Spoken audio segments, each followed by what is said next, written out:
हरे कृष्णा दोस्तों, आज की सबसे बड़ी जो समस्या है उस पर हम बात करेंगे, क्योंकि बहुत ही कम उम्र के लड़के लड़कियां भी अपनी ज़िंदगी में ऐसा कदम उठा सकते हैं, उठा लेते हैं जो माता पिता के लिए बहुत दुखदायी होता है। यदि पूछा जाए तो बच्चे ने कुछ गलत कदम उठा लिया और माँ बाप को बाद में पता लगता है कि प्यार में धोखा मिला। वैसे तो बच्चों को हर बात अपनी माता पिता पर शेयर करनी चाहिए।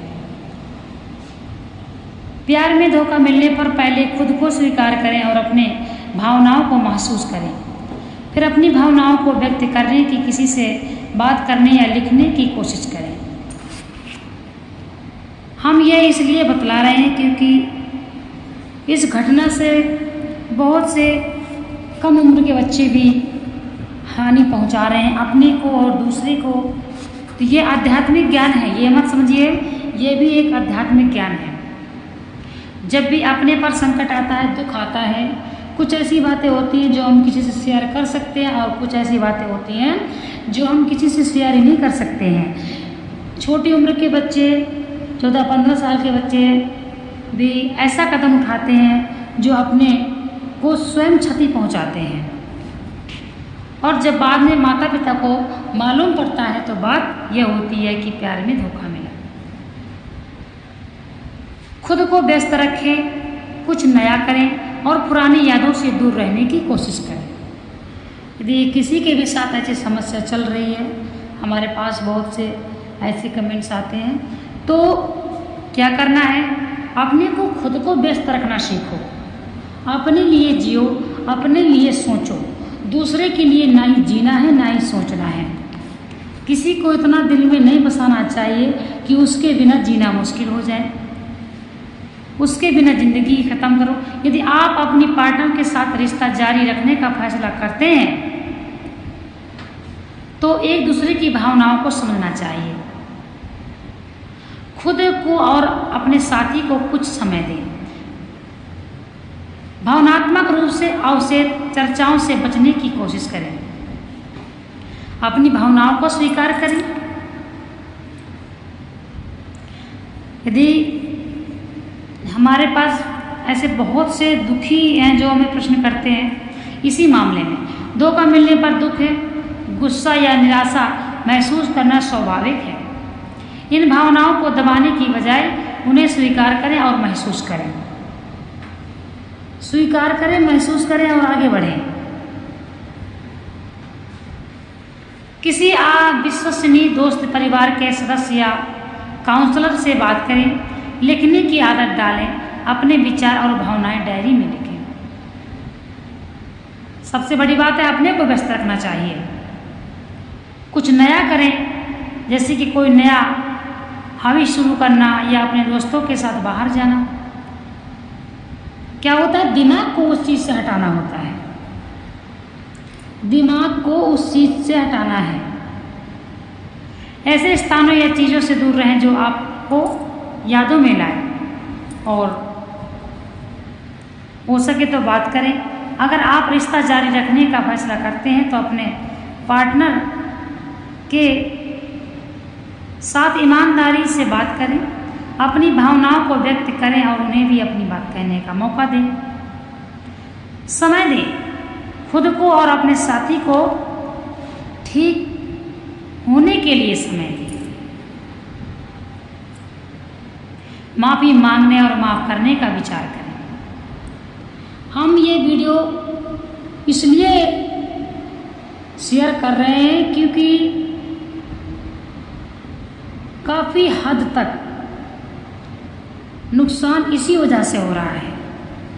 अगर आपने धोखा दिया है तो माफ़ी मांगें और अपने साथी को माफ़ करने का मौका दें। आगे बढ़ें। रिश्ता नहीं हो सकता तो आगे बढ़ने का फैसला करें। पुराने रिश्ते में धोखा मिलने के बाद नए रिश्ते में खुश रहने के लिए अपने दिल और दिमाग से तरह तरह के गिले शिकवे मिटा दें। आपको होने उन्हें ठीक होने के लिए समय देना चाहिए। देखिए, ये एक नॉर्मल सी बात है। जब आप समझने की कोशिश करते हैं कि क्या हुआ है, तो आप खुद को अप्रत्याशित तरीके से काम करते हुए या ऐसी चीज़ें करते हुए पा सकते हैं जो आप आम तौर पर नहीं करते। खुद को और अपने साथी को कुछ समय दें। उपचार प्रक्रिया शुरू करते समय भावनात्मक रूप से आवश्यक चर्चाओं से बचने की कोशिश करें। ऐसी बातें ना करें जिससे दुख हो। अपने को व्यस्त रखने की कोशिश करें। प्यार में धोखा मिलने के बाद व्यक्ति का मानसिक और भावनात्मक संतुलन बिगड़ जाता है। वह दुखी, निराश और असुरक्षित महसूस करता है। उसके पास विश्वास का अभाव हो सकता है और वह खुद को कामतर मान सकता है। देखिए, जब व्यक्ति के पास ऐसी समस्या आती है तो वह व्यक्ति बहुत कमज़ोर हो जाता है। यही उसकी कमजोरी है। समझना क्या है? ऐसा भगवान श्री कृष्ण कहते हैं गीता में, चाहे कितनी भी प्रिय वस्तु हो, उसको एक बार में त्यागने की क्षमता होनी चाहिए। भगवान ऐसा क्यों कहते हैं? क्योंकि बेटा ये कलयुग है। इस कलयुग में कोई तुम्हें कभी भी धोखा दे सकता है, कोई तुम्हें कभी भी छोड़ सकता है। इसकी कोई गारंटी नहीं है। इसकी कोई गारंटी नहीं है कि कोई तुम्हें कब छोड़ दे। समय कब कहाँ किसको क्या लाके पटक दे, कुछ पता नहीं। इसीलिए भगवान श्री कृष्ण ये गीता में क्यों बात कहते हैं? कहते हे कुंती पुत्र, चाहे कोई कितना भी प्रिय हो, चाहे कोई कितना भी अपना परम मित्र हो, इष्ट हो, यदि वह ऐसे कर्म करता है, अगर आपको लगता है कि यह त्यागने योग्य है, हमारे अनुकूल बिल्कुल भी नहीं है, तो उसको एक ही बार में त्यागने की क्षमता होनी चाहिए। तो यह बात सत्य है। एक बार में उसे त्याग दो जो आपको दुख दे रहा है, जो आपको नहीं समझ रहा है, जिसके कारण आपकी ज़िंदगी बर्बाद हो रही है और आपके माता पिता आपसे छूट रहे हैं, आपके परिवार रिश्तेदार आपके छूट रहे हैं, माता पिता की स्वीकृति नहीं है। उस रिश्ते को छोड़ देना चाहिए। ये फैसला स्वयं को करना होता है। आज के समय में और आगे हम सोचते हैं क्या होगा। छोटे छोटे बच्चे हैं, मान लीजिए 14-15 साल कोई उम्र नहीं होती है, और बच्चों की ये भावनाएं हैं, बच्चों का पढ़ने लिखने में करियर में मन नहीं लग रहा, बच्चे अपने करियर पर भी ध्यान नहीं दे रहे हैं। इसीलिए यह ज़रूरी है कि गीता पढ़ना क्यों ज़रूरी है? भाई, गीता में हर तरह की समझदारी आपको मिलेगी। क्या पता आप किसी ऐसे संकट से टल जाएं जो आपको गीता से ज्ञान मिल जाए। भगवान हर तरह का गीता में संदेश देते हैं।